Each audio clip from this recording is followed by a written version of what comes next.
आपको पता है कि अभी एक कहावत चलती है कि दिल तो करता है कि उनके ऊपर मुकदमा कर दे, कम से कम इसी बहाने वो हमारे शहर तो आएंगे।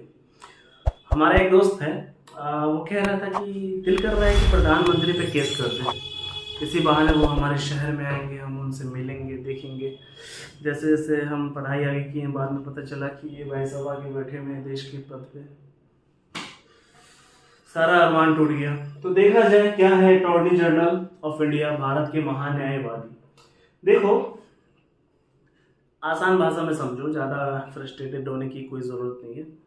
संवैधानिक निकाय है, हर साल यहाँ से यूपीएससी में, प्रीलिम्स मेंस में तो आते ही आते हैं, तो ज़्यादा परेशान होने की कोई बात नहीं है। देखो, भारतीय संविधान का अनुच्छेद 76 में भारत के महान्यायवादी के पद का सृजन किया गया है।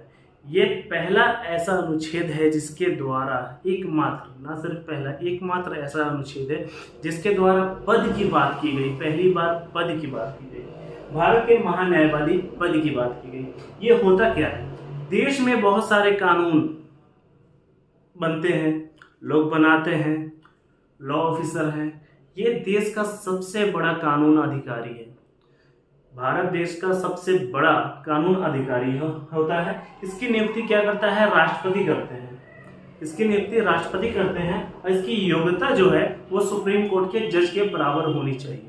यानी सुप्रीम कोर्ट के जज की योग्यता क्या है, 10 साल हाई कोर्ट में या तो वकील रहा हो या तो हाई कोर्ट में 5 साल जज रहा हो, भारत का नागरिक होना चाहिए। ये सब अलग बातें हैं, ठीक है ना। या राष्ट्रपति की नज़र में, देखो, राष्ट्रपति की नज़र में योग्य होना चाहिए, अच्छा खासा कानून का जानकार होना चाहिए, ठीक है ना। इसके कार्यकाल संविधान के द्वारा कोई तय नहीं किया गया है कि कितने वर्षों के लिए इसे रखा जाए, और राष्ट्रपति के प्रसाद पर्यंत यह बना रहता है, जब राष्ट्रपति चाहे तो इससे, ठीक है ना। इसकी पारिश्रमिक भी तय नहीं है, राष्ट्रपति जो चाहे इनको दे देते हैं। अब राष्ट्रपति देते हैं तो अच्छा खासा ही देते होंगे, ठीक है ना। ये भारत का जो महान्यायवादी है, अटॉर्नी जनरल ऑफ इंडिया है, इसकी मदद के लिए 2 अन्य लोग होते हैं, एक है महाधिवक्ता, दूसरा है अपर महाधिवक्ता। भारत के महान्यायवादी जो होते हैं वो बड़े लेवल पे काम करते हैं, सुप्रीम कोर्ट में जाते हैं, भारत सरकार का प्रतिनिधित्व करते हैं। महाधिवक्ता इनकी मदद करते हैं फाइल वाइल के मैटर में, यार, ठीक है ना। सरकार की सिफारिश पर महाधिवक्ता को नियुक्त किया जाता है। यानी महाधिवक्ता कोई बन के नहीं आते, सरकार कहती है कि इस व्यक्ति को हमारा महाधिवक्ता बना दिया जाए, तो सरकार, तो राष्ट्रपति उसको नियुक्त कर देते हैं, बना देते हैं। और दूसरी बात क्या है, सरकार के हटने पर इसे भी नैतिक रूप से अपना त्याग पत्र दिया जाना चाहिए। यानी ये सरकार के द्वारा नियुक्त होता है, तो एक तरह से नैतिक दबाव होता है कि जब सरकार हट रहा है तो इनको भी अपना त्याग पत्र दे देना चाहिए। वरना मान लीजिए अभी बीजेपी की गवर्नमेंट है, 24 में तो बीजेपी ही आई, लेकिन उसके बाद 2029 में, पिछली वीडियो में मैंने कहा है हमारी सरकार आएगी। हमारी सरकार अगर आती है, हमारी मतलब मैं, ठीक है ना, आता हूँ, तो क्या होगा कि मैं जो बीजेपी गवर्नमेंट ने जिससे महाधिवक्ता बनाया होगा, यानी महान्यायवादी बनाया होगा, मैं तो उसको हटा दूंगा। तो फिर वो गाना गाएगा, बड़े बेआबरू होके तेरे कूचे से हम निकले। तो इससे अच्छा है भैया इज्जत के साथ पद को छोड़ दिया जाए, ठीक है ना। इसकी कार्य और शक्ति देख लेते हैं कौन कौन से हैं। देखो, जो भारत का महान्यायवादी होता है ना, वो बहुत सारे कार्य करते हैं। जीएसटी आया, ठीक है ना, ट्रिपल तलाक आया, बहुत सारे कानून भारत सरकार बनाती रहती है, लेकिन उसको कानून की जानकारी कौन देगा कि हाँ आप ये कानून, यहाँ तो अंगूठा छाप सब है। हमारी संसद अंगूठा छाप संसद है। अगर भारत में सचिव पद ना हो, कैबिनेट सेक्रेटरी ना हो, आईएएस आईपीएस ऑफिसर सहयोग के लिए भारत सरकार के लिए ना बैठे हो, तो ये सरकार 2 घंटे ना चल पाए, ठीक है ना।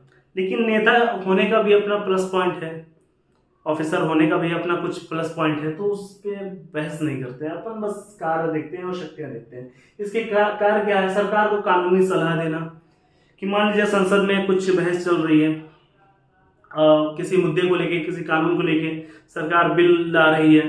जैसे अभी हाल के समय में बिल आ रहा है कि जो निर्वाचन आयोग के जो आयुक्त हैं, मुख्य निर्वाचन आयुक्त, उनकी नियुक्ति को लेकर के, पहले क्या होता था, इसमें भारत सरकार होती थी, विपक्ष का नेता होता था, सुप्रीम कोर्ट के जज होते थे, आज के डेट में क्या किया जा रहा है बिल के द्वारा, भारत सरकार रहेगी, विपक्ष का नेता रहेगा, और क्या होगा, कैबिनेट सेक्रेटरी होगा।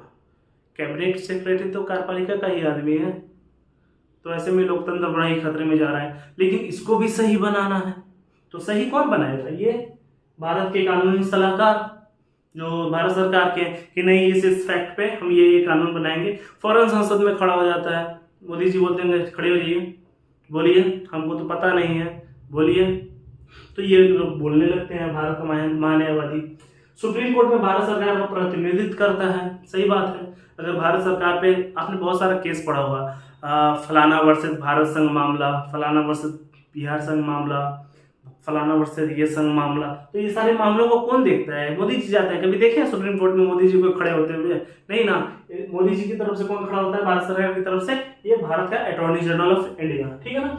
भारत सरकार के संसद की कार्रवाई में भाग ले सकता है, ये लोकसभा में जाकर के अपनी मत रख सकता है, राज्यसभा में जाके अपनी मतों को रख सकता है, लेकिन जब वोटिंग के टाइम आएगा तो ये उसमें भाग नहीं लेता, ये भाग लेता है, ठीक है ना। संसद के बराबर वेतन नहीं मिलते, जैसे भत्ते और विशेष अधिकार। एक सांसद के, एक एमपी के जितने भत्ते होते हैं, जितने विशेष अधिकार मिले होते हैं, वो उसको भी मिलते हैं, लेकिन इसको वेतन नहीं मिलता। वेतन इसका राष्ट्रपति जो चाहे दे देता है, और राष्ट्रपति जो में बहुत कुछ दे देता है, ठीक है ना। भारत सरकार के खिलाफ ये कोई मुकदमा नहीं लड़ सकता। पता चलेगा बेटा हम ही नियुक्त किया और हमारे खिलाफ जा रहे हो, तो ऐसा नहीं होता। अटॉर्नी जनरल ऑफ इंडिया किसी भी प्रकार से भारत सरकार के विपक्ष में या खिलाफ कोई भी मुकदमा नहीं लड़ता है। हालांकि इसे निजी मुकदमा लड़ने का पूरा अधिकार प्राप्त है। अगर आप चाहें, मैं चाहूं कि मेरे ऊपर मान लो कोई केस हो गया, मैं चाहता हूं भारत का सबसे बेस्ट वकील मैं रखूं अपने लिए, तो अटॉर्नी जनरल ऑफ इंडिया को बुक कर लेंगे। क्या मतलब है? पैसा ही तो लेगा, बहुत पैसे है, ठीक है ना। निजी मुकदमा लड़ सकता है, जैसे कि मैंने अभी कहा। अपराधी का बचाव बिना अनुमति के नहीं कर सकता। मान लीजिए कोई अपराधी है, उसका बचाव करना है, कोई बहुत सारे डाका डाल के आया है, रेप करके आया है, उसका बचाव करना है, तो ये क्या करेगा? ये पहले भारत सरकार से पूछेगा कि फलाना इंसान का बचाव करे या ना करे। तो सरकार बोलेगी कर सकते हो तो करो, नहीं कर सकते हो मेरी अनुमति है, नहीं करना है तो नहीं कर सकता है। पता चला है निर्भया का जो कांड है उसी के पक्ष में ये अटॉर्नी जनरल ऑफ इंडिया लड़ रहा है, ठीक है ना। तो ये बड़ा ही सेंसिटिव मामला है, तो पूछ करके ही ये लड़ता है, ठीक है ना। अपराधियों का बचाव में किसी भी न्यायालय में सुनवाई का अधिकार है। सुप्रीम कोर्ट में जा सकता है, हाई कोर्ट में जा सकता है, किसी भी न्यायालय में, भारत क्षेत्र के किसी भी न्यायालय में ये सुनवाई कर सकता है। सरकार की अनुमति के बिना पद धारण नहीं। किसी भी कंपनी में, किसी भी निगम में, ये किसी भी एजेंसी में सरकार की अनुमति के बिना कोई पद धारण नहीं करता है, ठीक है। तो ये था भारत के अटॉर्नी जनरल ऑफ इंडिया, जिसके बारे में मैंने आपको जानकारी दी। आई होप सो कि आपको वीडियो अच्छी लगी होगी। वीडियो अच्छी लगी हो तो इस वीडियो को लाइक करें, शेयर करें, सब्सक्राइब करें और अच्छी से तैयारी करें, ठीक है ना। बहुत सारी बचपन की जो भ्रामिक करने वाली बातें थे वहाँ पे क्लियर हो रही है। अब बताओ, दोस्त सोच रहा था कि मोदी जी पे केस कर देते हैं, मोदी जी हमारे डिस्ट्रिक्ट कोर्ट में आएंगे। अच्छा बेटा, आ रहे हैं, ठीक है ना। तो इसी के साथ आप सभी लोग तैयारी कीजिए। जय हिंद, वंदे मातरम, मौज कीजिए।